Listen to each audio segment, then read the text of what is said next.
Cochise County, and welcome to the Michael Zehr Show. Today's date is March 10th, 2023, coming to you from the Rising Eagle Studios here at the Warrior Healing Center in Sierra Vista, Arizona. It's Friday. We got soup is being served right now, so if you want a bowl of soup, come on down. It's coffee's here. We got all kinds of good stuff going on today here at the Warrior Healing Center. So come on down and join us. You're more than welcome, as you know that. So today our special guest veteran is Tracy Roundhouse. Tracy, thank you so much for taking time out of your busy day today and Sure. and sitting down and visiting with us today. So I like to always start these interviews, and these interviews are near and dear to my heart because every veteran that I've interviewed tells a different story, and I just am fascinated to listen to these stories. And they're up on Facebook and YouTube and all that for forever. Oh, And so you and then your family and generations from now, if they, it's amazing that this is available to our veterans here in Cochise County. So, where was home? Where did your life begin? What was, Sure. I was born in St. Louis, Missouri, raised right across the bridge in southern Illinois. Are you a Cardinals fan? Absolutely. I am. I'm sorry. That's okay. I know you're a Cubs man. I know that's. We're all in the right. same state. That same division. Yeah. Good rivalry. Yes. Both are good teams. I Yeah, love them both. yeah. Yeah. But the Cardinals always seem to be getting the better the last few Players. decades. So. Yeah. Yeah. But anyways, go ahead. You're in St. Louis. Sure. And So I was born in St. Louis, Missouri. I was raised in East St. Louis, Illinois. Mhm. And I joined the military. I joined the Army in East St. Louis, Illinois at the recruiting station. Had you completed high school? Oh, absolutely. Okay. I went to high school in Boston. Boston? Yeah, in Dorchester, Mass. How'd you end up there? My granny lived there in the school. Okay. In the school system there is a lot better, than in Southern Illinois. Okay. So I went to high school there. I worked at a company right after high school called the Miter Corporation. I've heard of them. I got bored with my job and decided I wanted to do something different. So I joined the Army. And And what year was that? 1982 I joined. Okay. Then I went into the reserve system in St. Louis was my station. And my first MOS was a 62 Bravo, which was a heavy construction equipment repair. And that was a lot of fun. So you're a mechanic then? You did? Wow. I was a I mechanic. was a mechanic, right? Then I changed my MOS to admin, and that was my happy ending. I pursued that until the very end. In 2005, I retired. So were you started off in the reserves, is what you Yes. said? But then you transferred over to active duty, is that? Yes, that's Okay. correct. So when you went from the reserves into active duty, did you have to go back through basic training? No, thank goodness I didn't. No? But in the reserves, I was a specialist, Okay. Spec 4. And when I went on active duty, I was a E1. Ah, you had to start all over again. Start huh? all over again. But I did have, the time in service counted, which was Right. really good. So Where did you go for basic training? basic was at Fort Jackson, South Carolina, Okay. 1st Brigade, Delta Company. And what about for your AIT? For the first MOS, AIT was at Fort Leonard Wood, Missouri, Okay. for the heavy construction equipment repair, and the admin was at Fort Benjamin Harrison, Indiana. And what kind of admin work was it that you were assigned to? I started off as a 75 Bravo, which was a PAC specialist, personal administrative center Right. specialist, Hmm. and I continued to climb from there. You didn't work at military personnel or anything like that, did you? No, It wasn't that type of job. Yeah, I never worked at an MPD. I was always, I went from company to battalion to brigade. I did a lot of battalions. Oh, okay. And then at Fort Jackson, I ended up back at 1st Brigade where I went to basic training at. and I was the Brigade S1 for all the different battalions in our brigade. So when you switched over from the reserves and then you went on active duty, then where was your first duty assignment?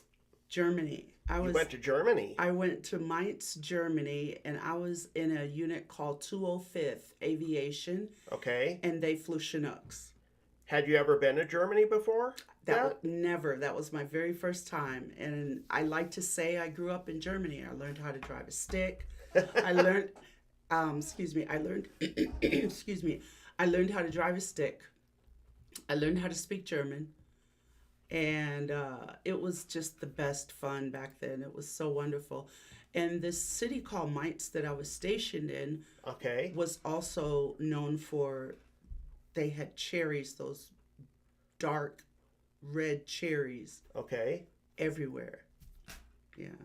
And what was your first impression? I mean, not ever being to Germany before. You step off the plane and you're walking into a whole new country. Yes. What was that like? A little scary, but my unit was so good at bringing you on. They picked you up from the airport. Cool. You had a sponsor until they felt like you had it all under wrap. You know, you had a handle on everything.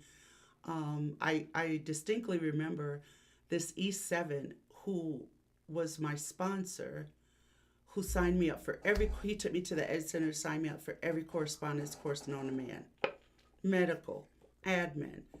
And so I used to carry all my correspondence courses in the trunk of my car. So if I had duty, I had plenty to do. Oh, wow. Yeah.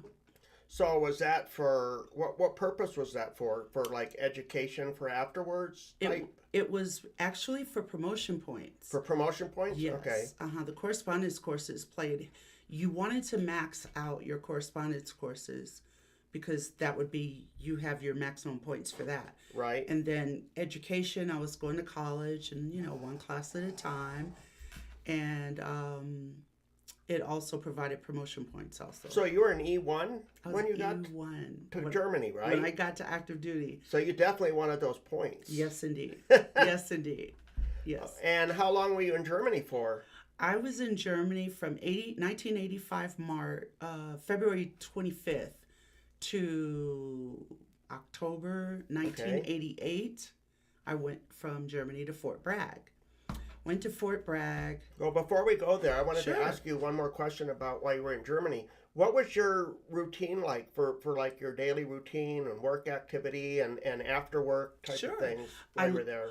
I loved the base because it was all included. It had everything there. We shared the base with 8th Infantry Division. Okay. And I lived in the barracks right next to the motor pool. So I always opened up the motor pool early. And then I would go to PT.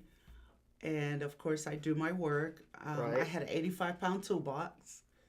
And 85-pound toolbox? Holy cow. We had one piece of heavy equipment. It was a 10,000-pound forklift. Wow. Yeah. So we changed the tires on there once I got there.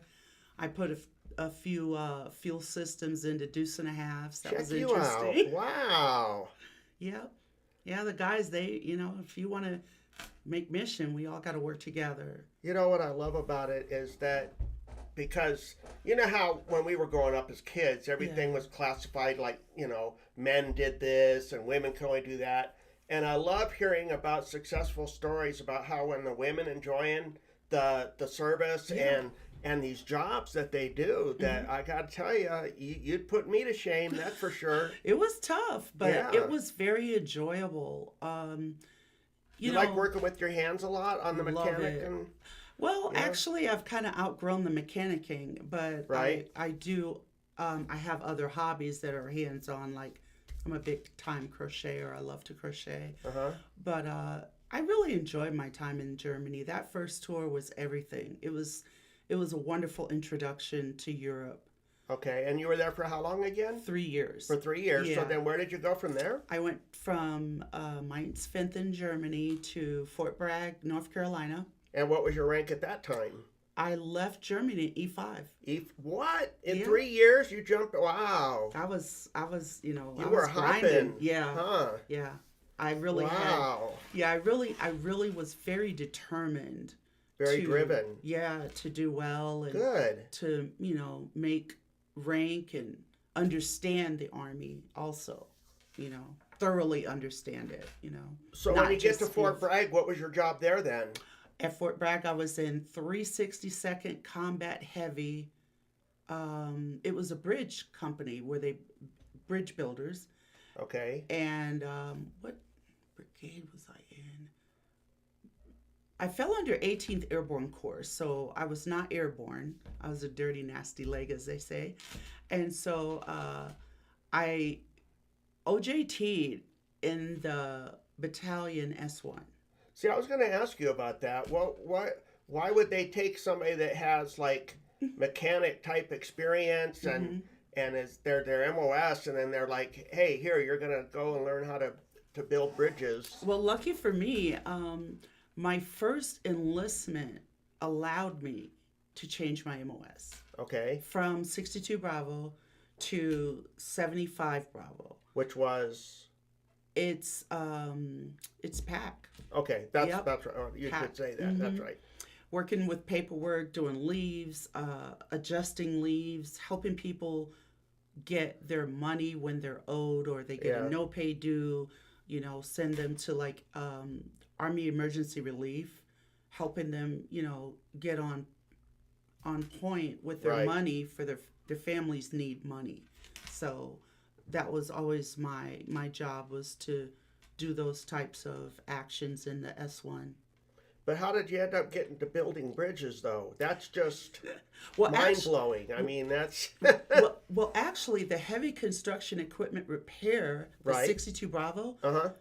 we were housed in a bridge company. Okay. But they gotcha. were called 362nd Combat Heavy.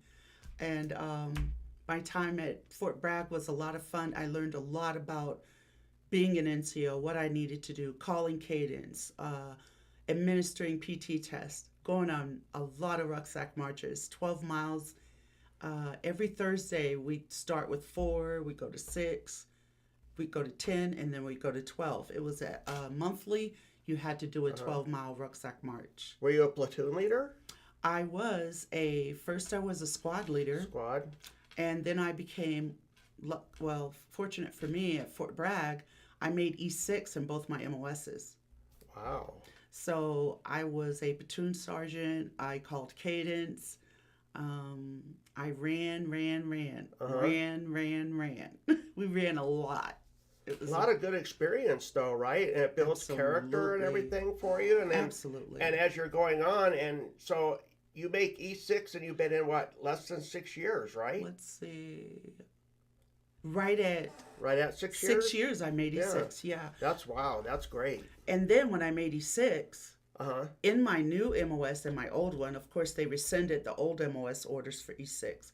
So I went with the 75 Bravo.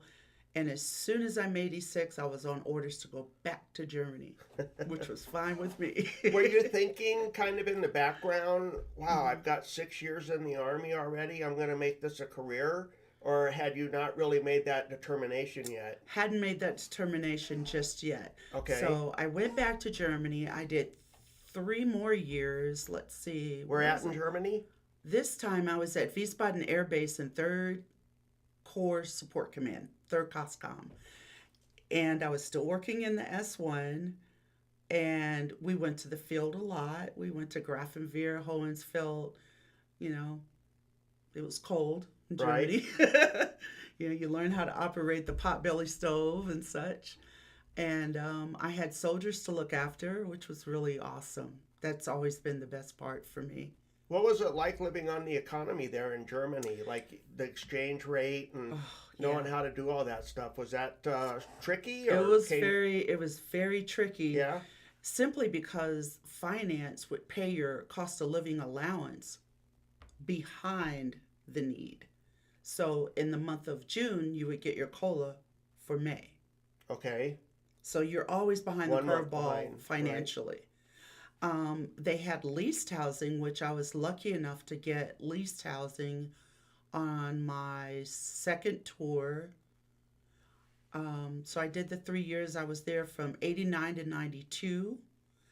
And in 92, I was on orders from Germany to Fort Indiantown Gap, Pennsylvania. So this was, now you've just completed 9 years and you're going to Pennsylvania now? Yes, I'm going to Pennsylvania to work for First Army out of Fort Meade, Maryland. Had you ever been to Pennsylvania? Never in my life. Never? Never in my life. And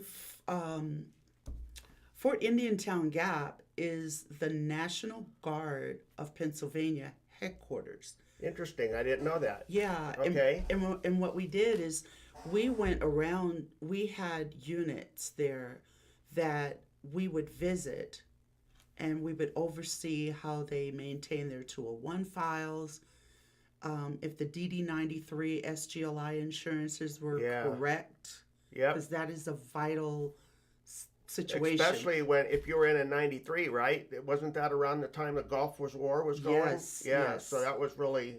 Yes, I got there in let me see. I know I left there in 1995. So I got 92 to 95. I was at Fort Indiantown Gap, and it's the same place where Patuxentani Phil. Right, the gopher. That's where he's where at. He goes to see his... that's where he looks for his shadow. Sees his shadow and runs and hides. Yes. It was a beautiful post. It was so beautiful. I understand this year he saw his shadow, I guess, or something. We're up in for 6 more weeks of winter, if I remember correctly. And it feels like it. Doesn't it? The weather here has been crazy lately. Crazy. We had a blizzard. Yeah. And so, only in Arizona, right? Yeah. Our whole town shuts down, schools close, and what did we get? Maybe a frost? To me, it looked like a frost. A couple inches, I'd say. But it was enough to shut the place down. But it didn't look like, to me, I mean, growing up in Illinois, and we're used to actual real snow that's 12 inches. 12, 14, Yeah. And so don't eat the yellow snow. Yeah, that's and don't make ice cream with it either. Yeah. And so Fort Indiantown Gap, the nickname was Fig. Okay. Fort Indiantown Gap. And so we would go, we had a 250-mile radius. Every day we had to go visit units. Okay. Went to Philly, went to Scranton, Pennsylvania, Harris. Everywhere there was a National Guard or United States Army Reserve unit, we were there to oversee their documents, that they were correct. And everybody would get whatever they were due in the event of their death. The DD-93 is everything. Right. So after you're done at Fort Indiantown Gap, Pennsylvania, then you went where? Where was your next assignment? My next assignment was the best assignment. That was in Cairo, Egypt. Wow. How did you end up getting that? Well, I used to call my branch and say, are there any assignments that nobody else wants? This happened to be one. The guy didn't want to go. I went. I was happy to go.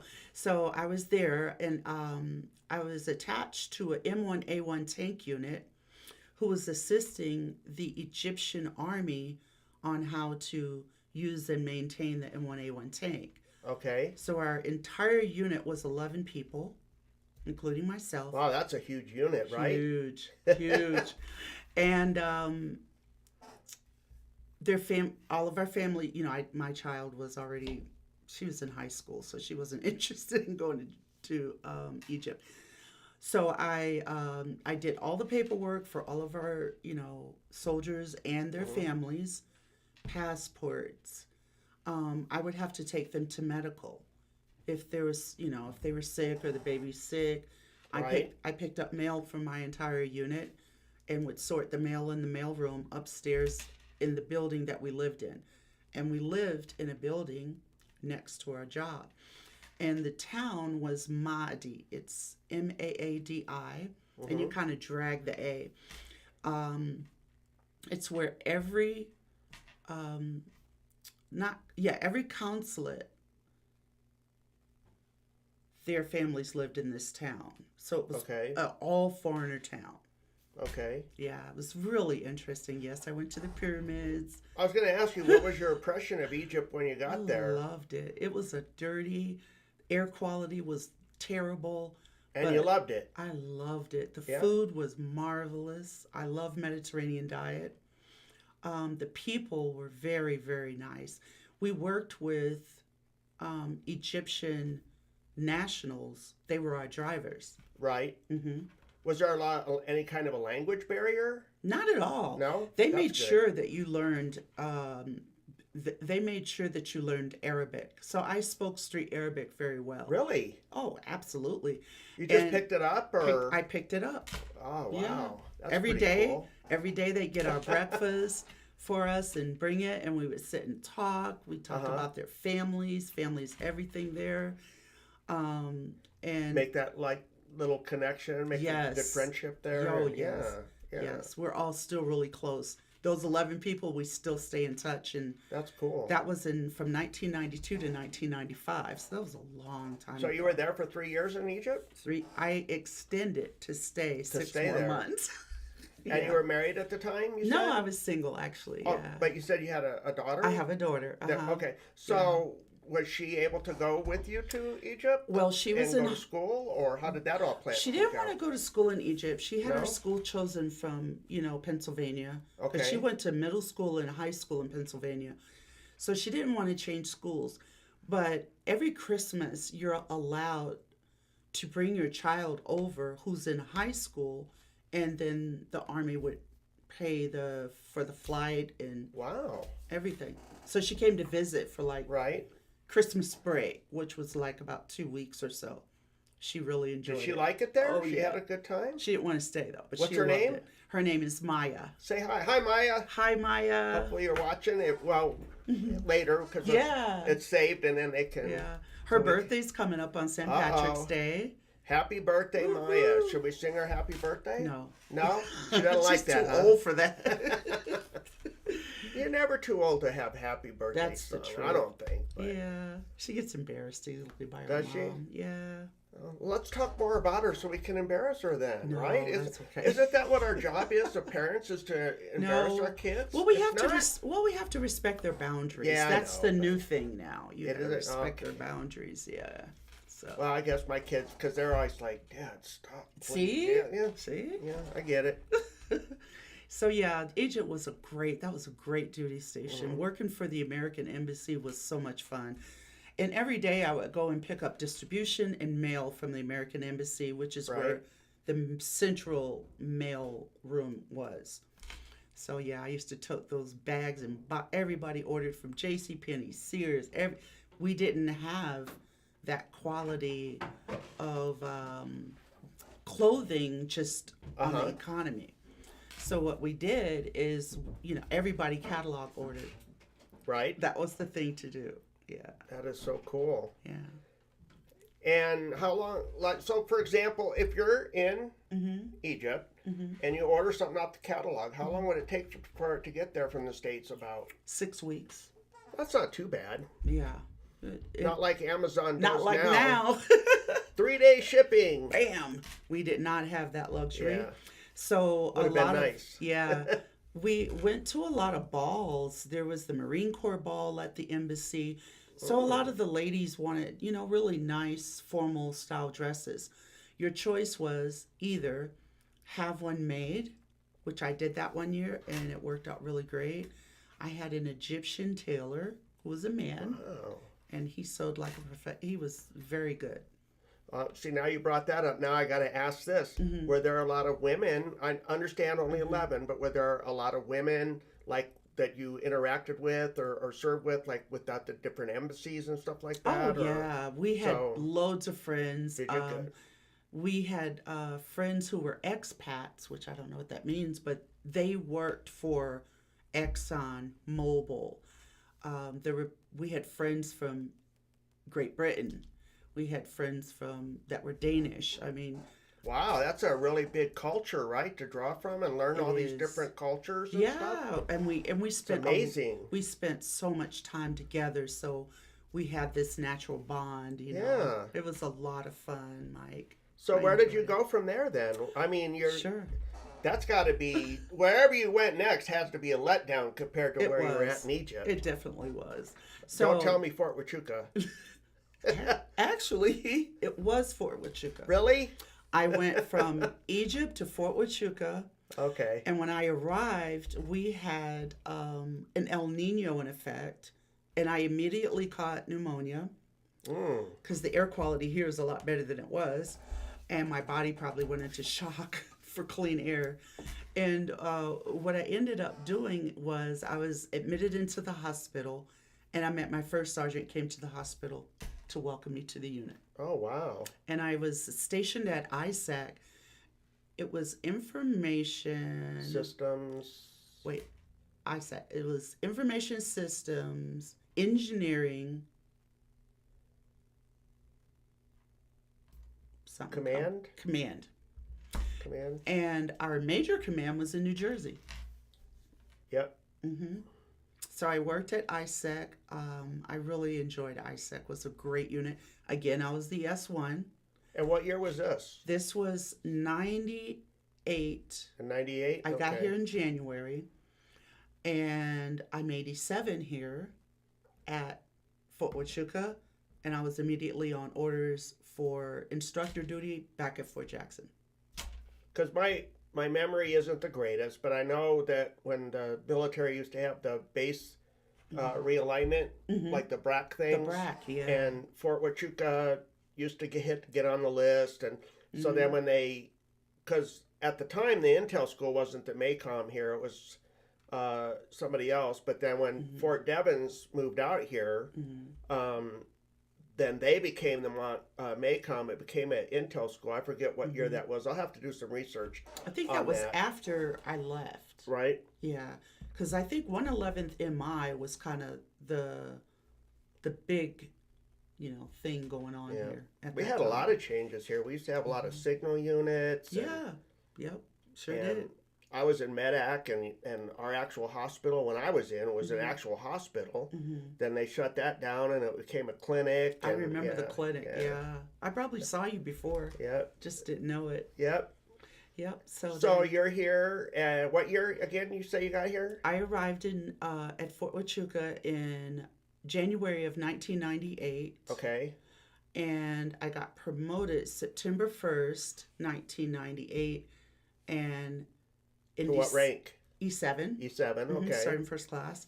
And I went from Fort Huachuca immediately to Fort Jackson on instructor duty. So I wasn't here, but I was here long enough to graduate from Cochise County, though. Okay. Not Cochise County, but college. Cochise College. Yeah. And what degree did you get there? Degree? What degree? I got the general education associate's degree. That was my beginning. And I went on to get a bachelor's from University of Maryland and a master's from Webster University. Wow. Yeah. Education's always been my thing. So when you got to Fort Jackson, how many years did you have in the military? Oh my goodness, let's see. I re-enlisted in Egypt for 4 more years, and that's when I made the decision to make the Army it a career. Yes, Because you were way right over at 10 halfway years. point. Yeah. I was 11 years in. I was at Fort Jackson, E7. So it took me about 11 years to make E7. And when you got to Fort Jackson, you said that you were an instructor for what? What were you doing there? I was working at the NCO Academy. Okay. So we at the NCO Academy, we had BNOC there. Well, not at where I was, but we had senior non-commissioned officer school. Okay. Because at the time they would promote you to E7 pending you complete this NCO school. And if you didn't complete the NCO school, you'd have to pay back all the money from the time you took the rank. Because don't you, in order to make E7, don't you have to already also complete BNOC and ANOC? You have to, both of them? You have to complete BNOC. But at the time, they needed senior non-commissioned officers so bad that you did not have to complete ANOC to be promoted. Okay. Yeah, you didn't have to. It was sort of like a lateral promotion to E7, and then you caught the school later. And that was a double-edged sword. You know, everybody didn't pass until Enoch. Right. You know, But then it was good for your promotion packet, oh and then you used to yeah, get your, like, when your dress uniforms and your ribbons and yes, your campaigns and all that stuff on there. So, yes. because as a civilian, I used to work at Milpo, and I used to love looking at the promotion packets Exactly. for the military and seeing all Yes. the different uniforms and awards and everything. It's just fascinating. Mm-hmm. Again, Yeah. so many service members have contributed so much to our nation, and just listening to their stories. So now you're at Fort Jackson. For how long were you there for? I got to Fort Jackson in 1999 Okay. because I left here December 98. So I reported in after Christmas and New Year. So I got there January 99 and I left there in 2002, Okay. going back to Germany for my third and last tour. For your third and last tour in Germany. Yes. And where'd you go to Germany this time? I was at Wiesbaden Air Base and I was working for 1st Armored Division. And I deployed to Iraq with 1st Armored Division. Now, you had been there before, right? Twice. At Wiesbaden? Well, I'd been stationed at Wiesbaden before, Right. Okay. but countryside, I'd been in that country 3 different tours, of, Right. equaling about 9 years in Europe. Wow. I loved Europe. Did you like the beer there? I loved everything about Europe. And the I food? loved the food. I Yeah. loved the beer. I loved the people. Yeah. I loved the festivals. I mean, you just couldn't beat it. And my daughter got a quality education. Yeah. She started kindergarten in Germany. She spoke better German than I did. I'd have to take her shopping. Kids are great, aren't they? They're They pretty just resilient about that. They soak that up. Yeah, they just they do. absorb, that kind of thing. So you were deployed to the Gulf then, you said? No, I was deployed to Iraq. Oh, to Iraq. Okay. Operation Iraqi Right. Freedom. And I was working for the Inspector General's office Oh, wow. at 1st Armored Division. And that was it was challenging once we deployed, but overall it was a wonderful assignment to learn the do's and the don'ts. And we did a lot of claims for child support and support, where soldiers would get their money and their benefits while they're overseas, but they were not sending it to the person that they were supposed to send it to, which would be Right. their wife, ex-wife, girlfriend, or whoever had their child, or that was always a problem. When you went to Iraq, Saddam was still in charge at that time, He right? certainly Yeah. was. So when you got there, what was that? What was your impression of that country? It reminded me a lot of Egypt. Did it? Put me Okay. right back to Egypt, except for it was a lot more desolate than Egypt. Everything was brown. There was sand everywhere. Hot? It was hotter than Hades. It was pretty doggone hot. Yeah. Did you have looking back when you were in Iraq? Did anything kind of stick out to you that you were proud of, or anything that like a fond memory or anything that happened while you were there? Sure, there were several things. One significant part of being in Iraq was we were involved in a 3-vehicle IED attack. And so, I'm just grateful really to be alive, because that was a day Right. that, it was kind of 50-50. It was really hectic. And none of the soldiers in my convoy were deceased. Everyone lived with the injuries they received. And so that Praise the Lord. hallelujah. And, God really took care of us that day. He was Yeah. there. He really, hands on deck, he was there, And Very interesting. I didn't know that. yeah. And so that was significant. It was significant learning and understanding how to survive in that super hot desert environment. For example, when we convoyed in a vehicle, we would put a water bottle in a black sock that was wet, and you tie it to your mirror. So when you get to where you're going, you got ice cold water. Wow. That was pretty interesting. Some of the stories that I enjoyed looking back on, because I always try to focus on like the positive to try and get something good Yeah. out of a bad experience or in a war zone Hmm. area. But like the military would always be given like candy to the kids or Yes. food because they were hungry, Yes. and you hated seeing little kids that were starving like that. But Yeah. the fact that the service members would use the candy and that connection and Yeah. make that Made a bond big and- difference. Made a big difference. I was actually involved in an incident that really did not strike me until it was over. What's that? We were on a convoy mission, and there was a ice place that made like snowballs. Okay. And my supervisor said, "Hey, go get us some snowballs." So by myself, I was going to cross the street and go get the snowballs, and there were like 12 kids that surrounded me. Wow. And later, I realized so that I would not get picked off by a sniper. Isn't that something? It did not occur to me until afterwards. Wow. So that was pretty significant. The kids Yeah. thought enough of our presence there to try to protect us and to alert us and let us know, hey, there's weapons of mass destruction here. The cache is right over there. I mean, Yeah. we received that kind of information, which was vital to life. It was information we weren't going to get any other way. Wow. Yeah. But I enjoyed that tour. And how long were you there for in Iraq? Just over a year. Where at? I was at Baghdad International In Baghdad Airport. International Airport. And Okay. our base was called Bayap. And Okay.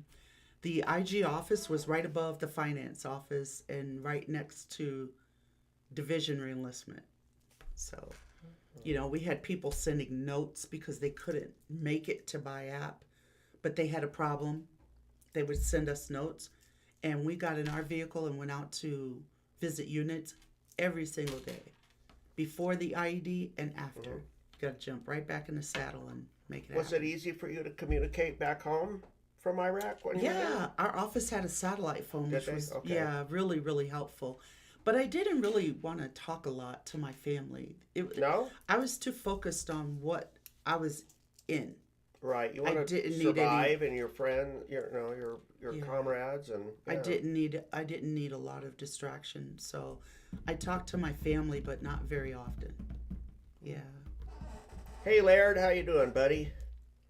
Thanks for joining us today. So you're in Iraq, and then where's your next deployment after that? Where do you go? Well, that was my one and only because I deployed at 19 years. Okay. So instead of dropping my retirement, the Army put out it's basically a stop movement. So Okay. you're not doing anything, like you're not going to schools, you're not PCSing.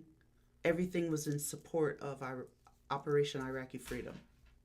So after you were done, though, you came back to the States, and then that's where you retired? No, I retired in Germany Oh, in Germany. because that's where I Really? deployed from. Yep, I Okay. retired in Germany. See, I didn't know that. I thought for Yeah. some stupid reason, I had it in my head That you have that to. you had to come back to the States in order to be Yeah. when you retire for Yeah. some. Yep. So I Yeah. retired in Germany, and actually it worked out really great. I had about 120 transition leave days, Okay. and that's including my. We received, because you're in Germany, you get 30 days to look for a house and a job, in addition to the leave you have accrued. So I retired May 1st, but I left Germany January 18th, 2004. I was going to ask if you stayed there for a while when you retired. No. We made it. No? Because we were building a home. So, Right. yeah, we went on back home. So where did you go from there? From there, I moved to Louisiana. We built a home in a town called Amite, Louisiana, which is about an hour and a half north of New Orleans. Why did you choose there? It was high and dry. Okay. Because New Orleans is below sea level, which is why, of course, and they butt up to the Gulf. Right.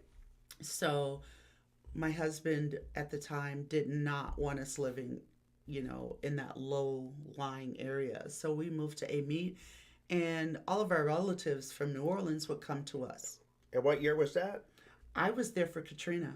So you were there for Katrina. I was I wondering. got there January. Katrina happened in August 31st, and all my household goods, all my memorabilia was gone. So it taught me a lesson, It taught me a lesson about things that are just things.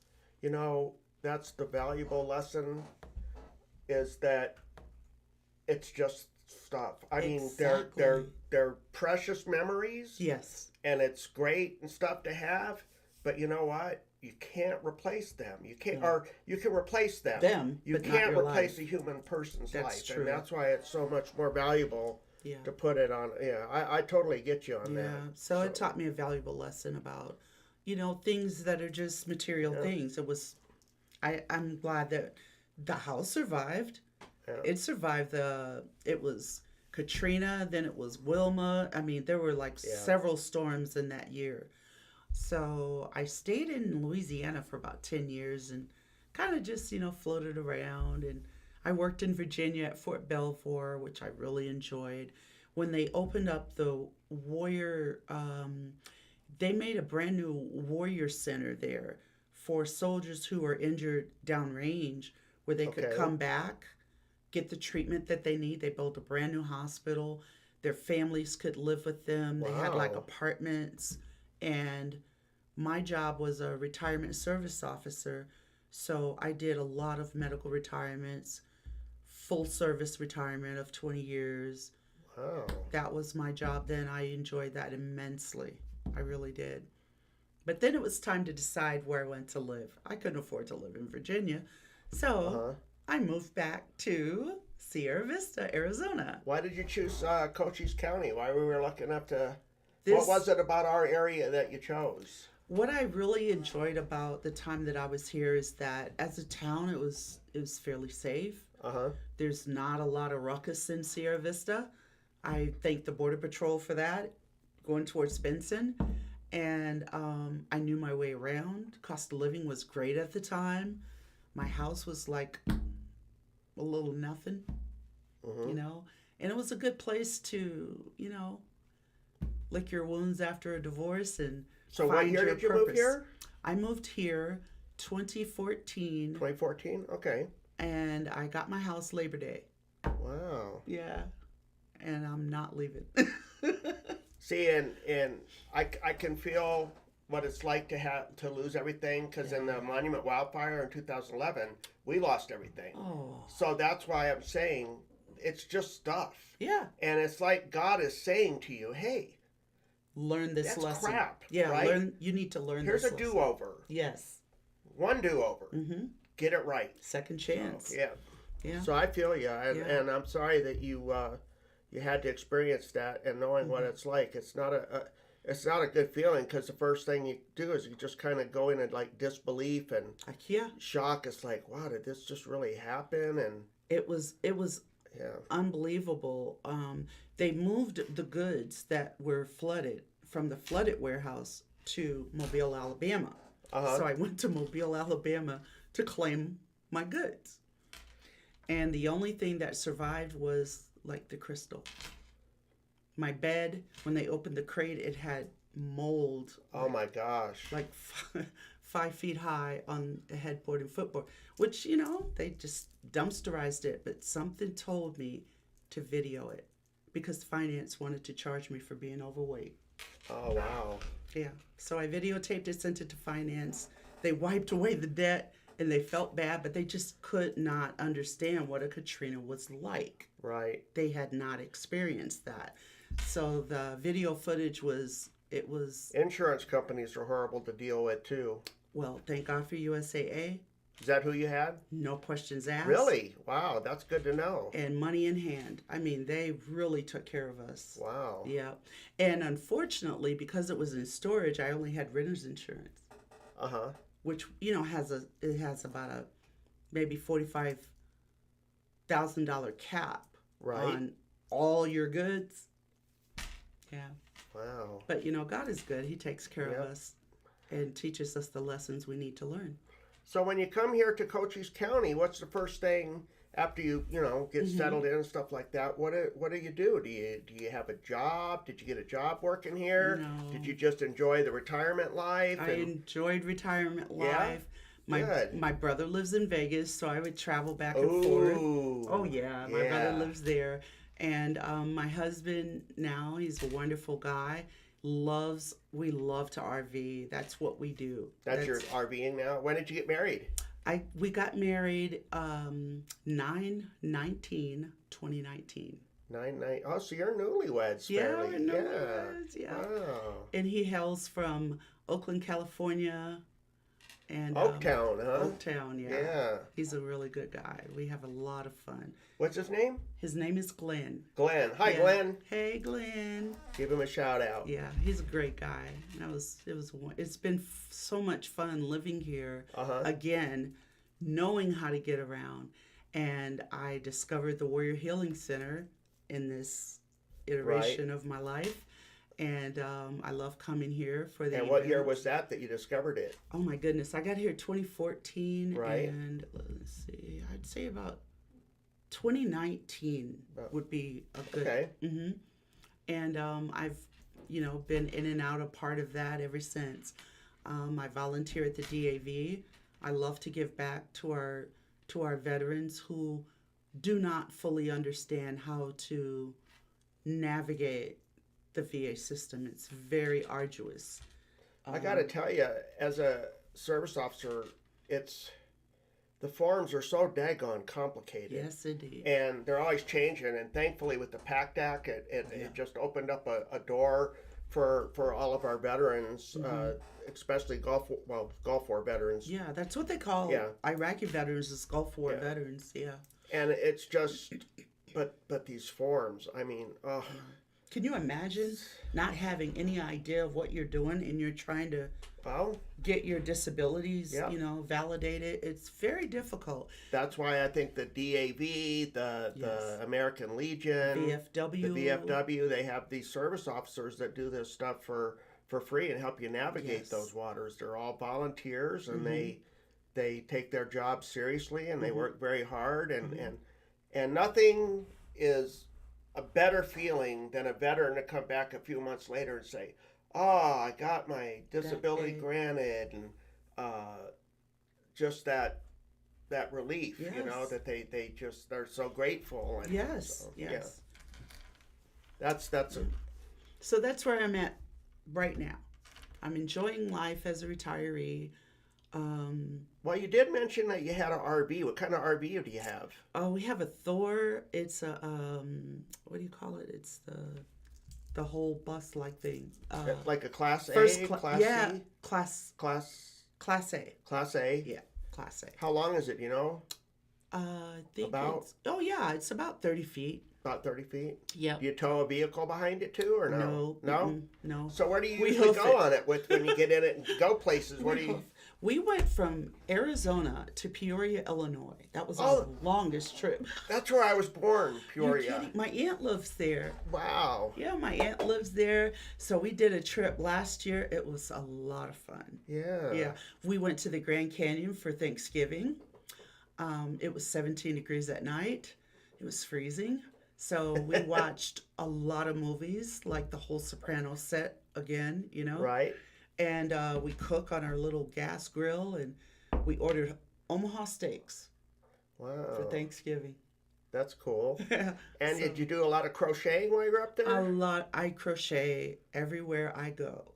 I'm either making blankets. Baby blankets is kind of my little unknown specialty. Right. There's some kind of a bonding in making the blanket. And then when I meet the baby, it's like the baby already knows me. It's wonderful. Wow. It's a gift that I share. Do you do any kind of community activities or volunteering within our community? Of course, with the DAV, as we talked about. I'm a member of the VFW. Okay. And, I volunteer as much as I can. Okay. Mm-hmm. Yeah. Yeah. I enjoy it. It really helps me with a sense of purpose. It's definitely. so important to our mental health to have that sense of purpose instead of, staying at home. And you get out and you're interacting with other people, and that's what we're supposed to, that's how we're made. That's how we're wired. Yeah. We are, and it's very gratifying just to, I know people by sight, not by name. Yes. But, I love the fact that, oh, hey, I remember you from over here, Yeah. And it's a lot of fun. I really like it. I love to volunteer and give my time. Other than crocheting, do you have any other kind of hobbies? You mentioned RVing. I'm a big reader. I love to read. What kind of reading do you like? I love James Patterson kind of. Oh, I do too. Thriller killer. Really good, yeah. It's my favorite kind of movies. I love all of the Alex Cross books. I love them too. They're awesome. Yeah. And I've been a Stephen King fan since high school. I'm presently working on writing a memoir. Really? Yeah. Wow. It's a bunch. It's a lot of work, let me just tell you. But I feel like it's a story that I want to share. Yeah. There's some good that people may find in it. It may be helpful to someone. So in closing the interview here, do you have any words of wisdom or encouragement that you'd like to share with our audience? Absolutely. Especially if they just got out, maybe they're having a hard time or whatever, they're watching this. Any kind of words of encouragement or anything? Absolutely. It's a huge change to leave active duty and retire or medically retire.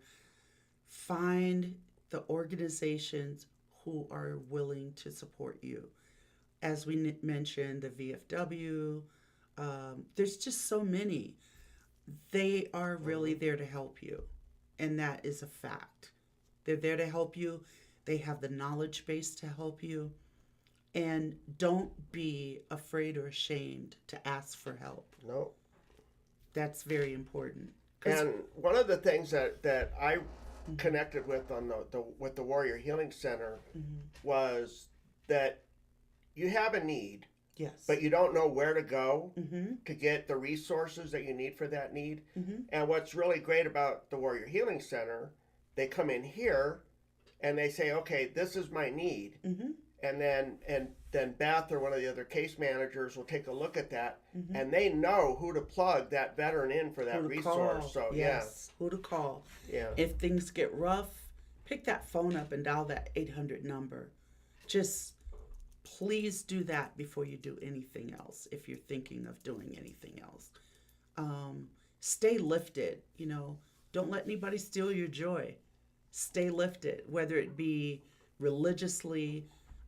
Be surrounded by people who love you and care for you, and have good friends. That's so vitally important. That's deep. Yeah, have good friends. That's deep. Yeah.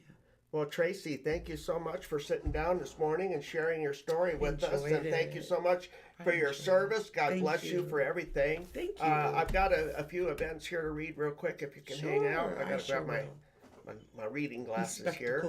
Okay.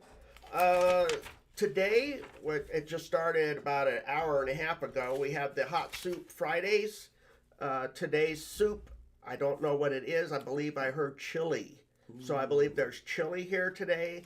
And then for those that are observing Lent or don't want to have meat, there's also a meatless soup available as well. And the Warrior Healing Center says great advice, Tracy, which it was. Thank you. Thank you so much. You guys are awesome here. It's a beautiful place to come. Midwestern chili, and broccoli cheese. That sounds good. It does, doesn't it? Yes, it does. I'm hungry already. My stomach's already been growling, so it's already saying, let's eat. Tomorrow, starting at 0700, going to 0800 hours, we have Team RWB is doing their St. Patty's Day 5K. Nice. That's going to be up on Fort Huachuca. Also tomorrow, starting at 0830, it's going to be the Velovets Sierra Vista. They're doing their bike ride, and they meet at the Pueblo del Sol parking lot at the golf course here in Sierra Vista. Saturday, March 11th, starting at 1000 hours, going to 1100 hours, is the WACBA-AWU San Pedro chapter meeting, and that will be taking place at the Sierra Vista United Methodist Church. That's the Women Army Corps group. I'm a member of that also. Are you? Yes, I am. I So that- forgot to mention. So you got the meeting. Yes, I will be there at the meeting. I love our girls. I love them. Tuesday at 10 o'clock. Or Tuesday. Saturday is what I meant to say. Saturday at 10 o'clock. Yes. I said Tuesday because Tuesday's my Right. next. Right. Tuesday, March 14th, starting at 1400, going to 1530, is the Trualta Tuesday Hope and Wellness Support Group, and that is a support group for caregivers. So those of you that are helping to take care of someone, one of our veterans, are more than welcome and encouraged to come in and join this support group. And it takes place here at the Warrior Healing Center at the main conference room on Tuesday, March 14th. At 1730, going to 1900 hours. It's the veteran-owned businesses here at the Warrior Healing Center main conference room. The veteran-owned businesses is a great thing that has been started here. They network with all of the different locally owned veteran-owned businesses, get them to network with each other. Robert and Eric interview every Thursday evening. They interview a different veteran-owned business, so make sure to catch those veteran-owned business interviews, spotlights. Those are on Thursday evenings, I believe, starting at 5 o'clock, 1700. Yes. And then lastly, on Thursday, March 16th, starting at 0900, going to 1100 hours, we have the Warrior Healing Center Bagels and Brew, and that will be taking place here at the main conference room and the rec room. And the Bagel and Brew, if you've never been to a Bagel and Brew, I highly encourage you come and join it, because a lot of fun. a lot of good food, a lot of good people. people. Amen to that. Yes, So, absolutely. all right, Tracy. Well, again, I Thank you. I can't thank you so much for coming in. Thank you. Thank you, everybody, for joining us. If you're watching this later, after the live stream, and you're catching it later, if you make any kind of comments, we do try to follow the comments section as best as we can. So please make sure to leave any comments there, and we will read them, try to respond to them. If there's any comments for the guests, we can also get those comments to our Answered guests that also. came in. So. Yeah, sure. From the Warrior Healing Center, Michael Zehr, along with Tracy Roundhouse. So thank you, you, everybody. guys. Have a good weekend. Take Bye-bye. care.